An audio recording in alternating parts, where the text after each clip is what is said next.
Sita చిన్నపిల్లప్పుడు రావణాసురునికే first దొరుకుతుంది. రావణాసురుడు పూజ చేసి వస్తుంటే తామర పుష్పంలో దొరుకుతుంది. తామర పుష్పంలో దొరికితే తామర పుష్పం నుంచి తీసుకుపోయి లంకలో పెట్టుకొని సాత్తుంటాడు. సాత్తుంటే ఆ ఆమె పోయిన కాంచి వాళ్ళందరికీ అస్వస్థత అయిపోతుంది.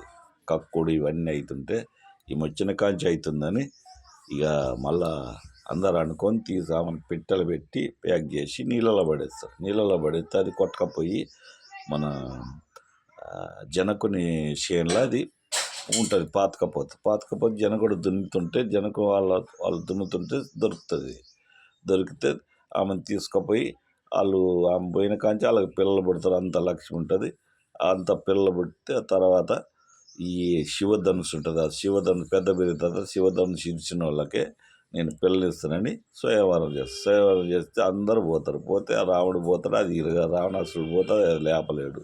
అది రాముడు పోయి దాన్ని తీసి ఇరిసి సీతమ్మను పెళ్లి చేసుకుంటాడు. పెళ్లి చేసుకొని ఇక వాళ్ళకి దేవుడు ఈడికి వస్తే సీతమ్మ శరలే, ఆయనకు కూడా శరలే.